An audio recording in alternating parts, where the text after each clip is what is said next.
So this is it.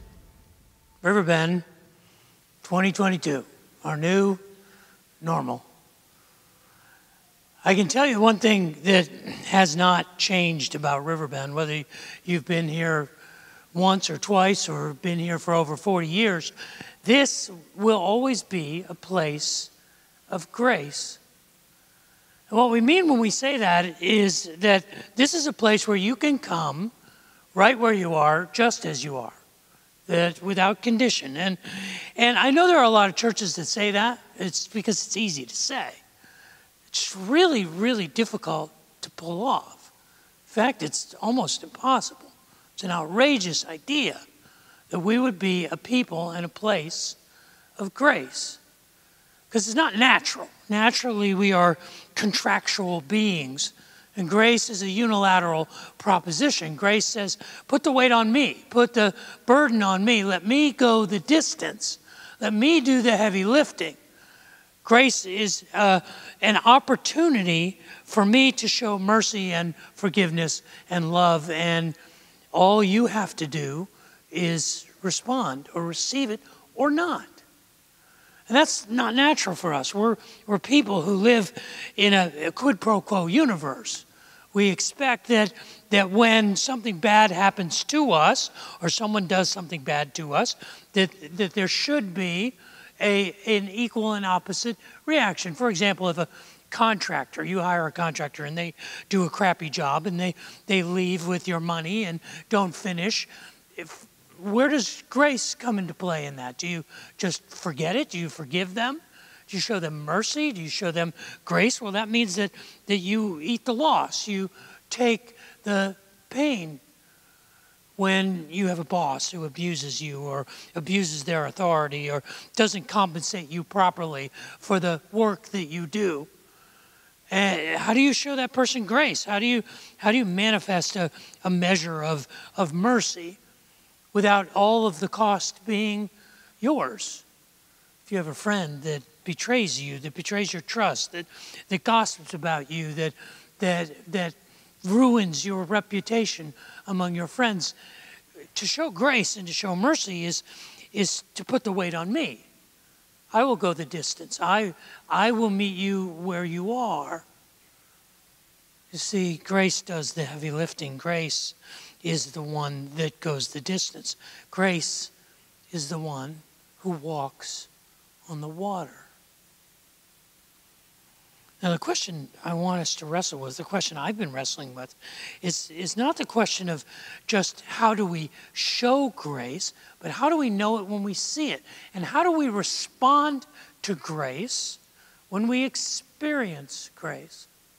When we find ourselves in those difficult places and we experience grace, how should we respond to it?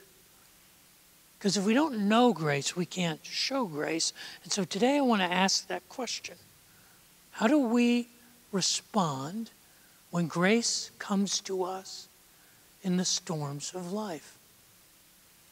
But before we wrestle with that question, would you pray with me for a moment? Father in heaven, I would ask that the words of my mouth and the meditations of my heart would be pleasing in your sight, that you would use your word spoken by your servant, and anointed by your Spirit, to challenge us to be a people of grace and to respond accordingly. Pray that for myself and for my family, for all of us here. For we ask that in Jesus' name. Amen. Last week we began a class. It was a class in what we're calling spiritual maritime navigation. It is a class in getting a Coast Guard certification for inclement weather sailing. In other words, how do we navigate the storms of life? And the curriculum for this class is based on two stories from the life of Jesus. These two stories are recorded in all four of the Gospels, although all four of the Gospels don't record both stories. The story we looked at last week is the story where Jesus calms the sea. It's recorded for us in Matthew, Mark, and Luke, in Matthew chapter 8, and in Mark chapter 4, and in Luke chapter 8. But today I want us to look at the story of Jesus walking on the water. And this is recorded for us both in Matthew and in Mark, in Matthew chapter 14 and in Mark chapter 6. But it's not recorded in the book of Luke. Next week we're going to talk about why is that? Why did Luke not record the story of Jesus walking on the water? He told the story of the calming of the sea, but not the walking on the water. And it's John in John chapter 6 who records the story of Jesus walking on the water. In John 6 and in Mark chapter 6 and in Matthew chapter 14. Now, all of these stories take place on the Sea of Galilee. The Sea of Galilee was a body of water in the northern part of Israel. In fact, most of Jesus' early ministry took place on the shores of the Sea of Galilee or on the Sea of Galilee, and mostly in the northwestern quarter of the Sea of Galilee. The Sea of Galilee in Jesus' day had 3 different names. The locals called it Lake Gonesseret. It's kind of like if you're a local from Austin and I say, are you going down to Town Lake? You would know the Town Lake is what some people call Lady Bird Lake. But it was originally, Town Lake was originally Colorado River. But the Town Lake, the locals called the Sea of Galilee Lake Gonesseret. When the Romans occupied the land of Israel and Syria and Judea and Palestine, they renamed the lake in honor of the emperor. They called it Lake or the Sea of Tiberias. But everybody else basically just called it the Sea of Galilee.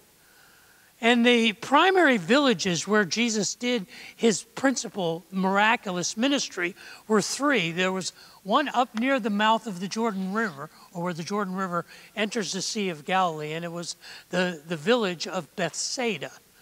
A number of the original disciples were from Bethsaida. It became Jesus' base of operations for the early years of his ministry.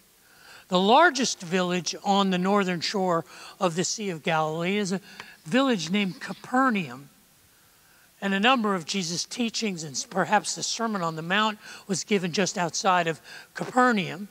The third city that is located on the northwestern shore is the village of Gonesseret, a fishing village from which the lake or the sea gained its name.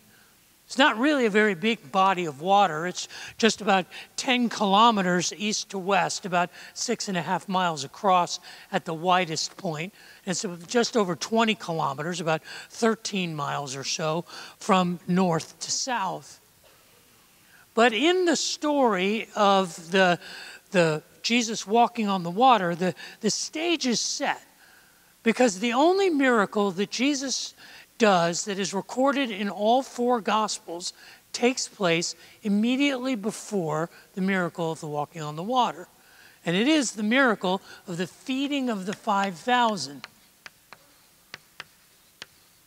Of the 37 miracles that are recorded in the gospel story, apart from the resurrection of Jesus, this is the only miracle that all Matthew, Mark, Luke, and John record, the feeding of the 5,000. What was so significant about distributing sandwiches to people that all 4 of the gospel writers recorded it?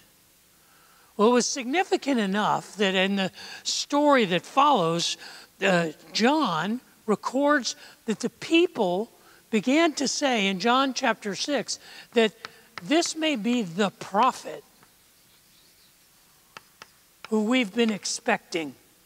This may be the promised return of Elijah. This may be the Messiah that Isaiah talked about. And the crowd began to murmur and suggest that this one who fed them with the loaves and fishes may in fact be the one they've been hoping for. When Jesus heard this, it says that he insisted that the disciples get in a boat and make their way to Bethsaida. And there was some urgency to this Because Jesus knew what the people were thinking. They were thinking that they would take up arms and lead a rebellion and make him king by force. And he said, no, that's not part of the plan. I can't let this happen. So Matthew and Mark record that Jesus said goodbye to the crowds and sent them home.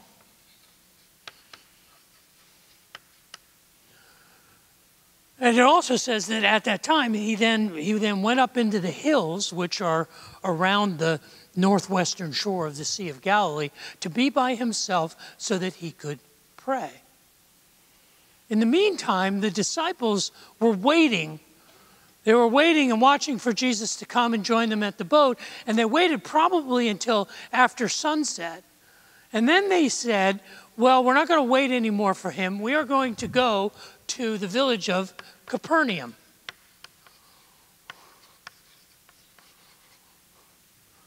Now, if you remember, like a minute ago, Jesus had said, get in the boat and go to Bethsaida. But the disciples decided, no, we're not going to go to Bethsaida. We're going to go to Capernaum. And in this decision, there's a hidden lesson about the nature of grace. You see, scholars for 2,000 years have argued over where did the feeding of the 5,000 take place? Because we don't know. It doesn't say the feeding of the 5,000 took place at X location. It just happened. Now, some scholars believe that the feeding of the 5,000 took place up near Bethsaida. But that wouldn't make any sense, would it? Because if the feeding of the 5,000 took place in Bethsaida and Jesus said, go get in the boat and go to Bethsaida, they were already there. So that doesn't make sense. Other scholars believe that it took place just outside of Capernaum, near the place where the Sermon on the Mount was. And that doesn't really make sense either, because the disciples waited for Jesus and then got in the boats and they set off for Capernaum. The early church actually built a memorial. There's a church. If you go to Israel and you go to the northwestern shore of the Sea of Galilee, you'll go to the village of Tabgha, which is in between Gonesseret and Capernaum. And there's a church there that says this was the place where Jesus fed the 5,000. So you can imagine a scenario where the disciples were waiting for Jesus to come. When he didn't come, they thought, well, he said we should go to Bethsaida. But we have a better idea. We'll take a shortcut and we'll sail from Tabgha to Capernaum. And we'll meet him there. And we'll pick him up and we'll take him the rest of the way of Capernaum. We'll have a shortcut, as it were. You see, Jesus wanted to get away from the crowds. The crowds were getting too anxious. They were pressing their agenda, and it wasn't time yet for him. And so he wanted to step away from the crowds and go to Bethsaida, to their home base, and be away from everyone. But the disciples had a better idea, but something happened. John tells us that a serious storm suddenly came up on the sea, so that as the disciples were going a few miles up to Capernaum, their trip was interrupted and the wind pushed them off course. By the time that Jesus comes to them on the water, the story ends with them not going to Capernaum and not going to Bethsaida, but they wind up in the village of Gonesseret. And it tells us that as soon as they arrived in the village of Gonesseret, people recognized Jesus. And they started to show up and do the very thing that he wanted to escape from. They brought him the sick, and they brought him the lame, and they brought him the infirmed. And so he began to heal them. And the lesson about grace is a lesson about how grace works when we shortcut God, when we decide to go our own way, when we make our own path and we wind up out at sea in the storm. You see, grace redeems even our selfishness.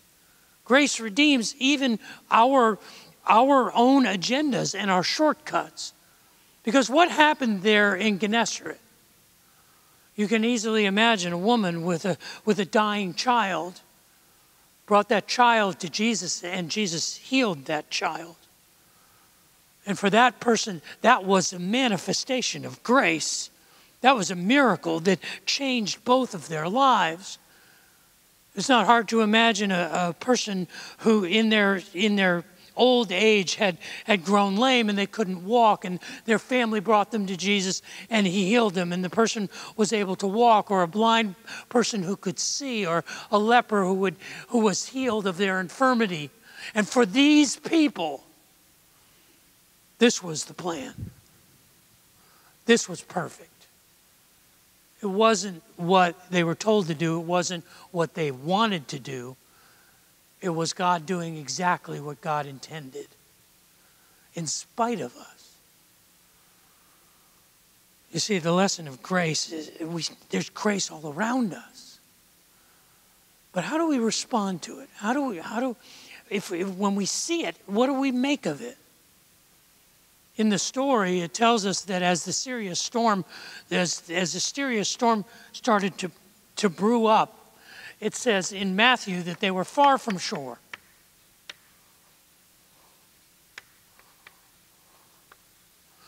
And Mark makes a very interesting observation.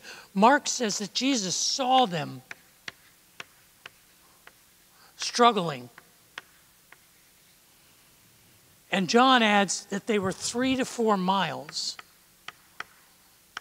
from shore. So it wasn't that Jesus saw them standing on the shore. It was the middle of the night, because Mark and Matthew tell us that it was 3 o'clock in the morning.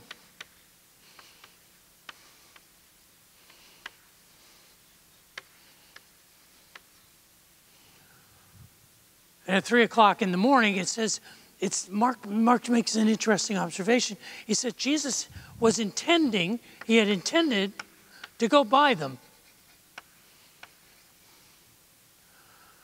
But it says when they saw him walking on the water,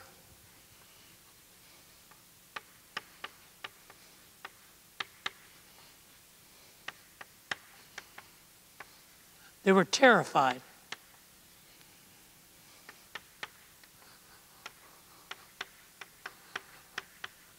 And Mark says that they called out. They cried out. And Jesus came toward them. And as he came toward them, he said, "Don't be afraid. Take courage.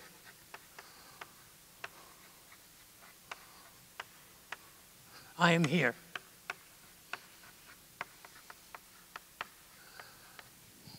It's like a stained glass window that gives us a portrait of grace coming to us in the storm, coming to his disciples in the midst of their struggle. But what's interesting is at the end of this section, where Jesus says, "I am here," each of the gospel authors ends the story completely differently. Matthew, Mark, and John all end the story of Jesus walking on the water completely differently. And I believe it is because they are showing us a variety of responses to the grace of God showing up in our struggle. The most interesting one for me is John. The story of John, the way John records it, is the one that I identify with. It's the one that seems to be the most sophisticated, the most transcendent. But we're not going to talk about that this week. We're going to talk about it in 2 weeks. In 2 weeks, we're going to talk about why John records, and the way that he says it is that when Jesus got into the boat, they immediately reached their destination. Did they transcend time and space? Did they travel the 3 to 4 miles that they were from shore to the village of Gonesseret in a moment? Or did it just seem that way? What do we learn about grace from what John says? How do we respond to grace as John records it? And I want you to remember something for 2 weeks from now. This is important. That you remember this 2 weeks from now. When you're here 2 weeks from now and we talk about why John records what he records about the end of the story of Jesus walking on the water, I want you to remember this thing. You okay with that? You going to remember that? All right, I want you to look at me. Look at me. You looking at me? You looking at me? I want you to remember this. I want you to remember this. Look at me. 3, 2, 1. I want you to remember that. 2 weeks from now, you remember the ocular migraine you got in church on Sunday morning. But Mark and Matthew record almost opposite reactions. Matthew tells the famous story of Peter getting out of the boat. Matthew is the only one who records this moment in Peter's life. As Jesus approached the boat and they recognized who he was, Peter yells out, "If that's really you, tell me to walk on the water." And Jesus basically said, "Bring it. Come on. Get over here." It tells us then that Peter stepped out of the boat and began to walk on the water. Now we know we don't know how far Peter went. Maybe he only went 3 or 4 steps. But are you familiar with the physics of viscosity and buoyancy and what happens when you step onto the water? Unless you are in a Roadrunner cartoon, you instantly sink in the water. So maybe Peter only walked 50 feet. Maybe he only walked 10 feet. Maybe he only walked 3 or 4 steps. That's 3 or 4 steps farther than any other person other than Jesus. It was amazing. But famously, you know how the story goes. It says that Peter was walking on the water and then he saw the wind and the waves. And there's preaching gold there in the, keep your eyes on Jesus thing and the wind and the waves. But focus on the idea that Peter actually walked on the water. And as he began to sink, and I still can't figure the physics of this out because you don't begin to sink. It's not like you're in quicksand and you no, you sink. You just go, boom, down. But at some point he realized that he kind of realized what he was doing and he cried out, "Lord, save me." It says that Jesus immediately grabbed him and lifted him up and said, why do you have so little faith? Why did you doubt? And then they got in the boat, and it says that the disciples were amazed. They worshiped him. Now, Mark records almost the opposite response. As Jesus gets in the boat after he has walked on the water at 3 o'clock in the morning, 3 or 4 miles from shore, Jesus steps into the boat. It says that the disciples were amazed, like they were in awe. That's awesome. But Mark also says that they did not understand the significance of the miracle of the loaves and the fishes because their hearts were too hard. See, I think what Mark and what Matthew are doing are showing us the two extremes in how we often respond to the grace of God. Sometimes we respond like Peter and we're overjoyed. I didn't know how I was going to pay those bills. I didn't think I was going to get that job. I didn't think my cancer would be in remission. And we see those miraculous moments where it's so obvious that what has happened in our life was beyond what we deserved or what we earned or what we expected. We have those moments where we jump out of the boat and we're enthusiastic for the experience we have of the grace of God in our journey. But the profile of that is just like Peter. It only lasts for a while. Then we find ourselves back into the valley of discouragement, fear, and doubt. And then we have another moment where we experience the grace of God and we celebrate that. And then we sink down and live in our fear and our doubt, and then we have another moment. And we have this pattern of enthusiasm and fear and excitement and doubt. Mark's profile is very different. Mark portrays for us the hardness of the heart. The person who sees the job opening come to us, who sees the cancer-free report and says, well, boy, were we lucky. Boy, were we fortunate. Boy, did things go our way. And all of a sudden they minimize the idea that the grace of God was operational in it. It's just kind of good luck, good fortune, coincidence. But Mark says the reason that we find ourselves in this compromise of our appreciation of grace is because we don't appreciate or we don't understand the lesson of the loaves and the fishes, because our hearts are too hard. What is the lesson of the loaves and the fishes? The only miracle that all four of the gospel writers record. What was so significant about it? You know, I think what was so significant about it was that it was a sandwich. That it was common.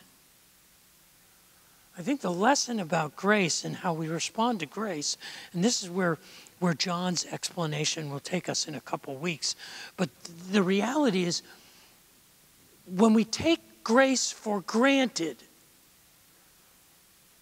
we forget the lesson of the loaves and the fishes. When we think, oh, this is just a sandwich. It's just one meal. I'm going to be hungry later in the day. This didn't solve all of my problems. This just eliminated one of them. When we trivialize or we marginalize our appreciation of grace by imagining that we are not a people of grace every single day. You realize that? I mean, you ever think about it that way? I mean, every breath you take, every privilege that you have to see a sunset or to hear a beautiful piece of music, to be able to rise up from your bed and walk across a room, that's grace. That is a gift. Every breath that we take, every moment that we live, where did we think? Where did we think we came from? Did you choose your parents? Did you choose to be born in the body that you have and to live the life that you lived? All of it is grace. There is grace in every aspect of every dimension of our lives. And I think the response that we have is to never take that for granted. The miracle of the feeding of the 5,000, the whole story of Jesus walking on the water is a lesson in the grace of God that comes to us in the storm and how we respond to it. I think the lesson is that we should not respond in an unpredictable fashion. We should understand that the grace of God is operating in our lives every day. In every breath, in every note we hear, in every color we see, in every step that we take.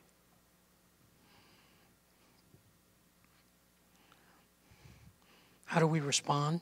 How do we respond? Perhaps that's what it means to be a people of grace. That we don't focus on what isn't or what we don't have or the things that are the struggles. We are people who are preoccupied with the goodness of God and the grace in our life every day.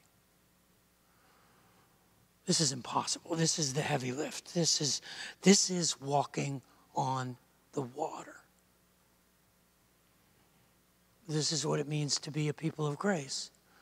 This is what it means to be a place of grace. This is Riverbend 2022.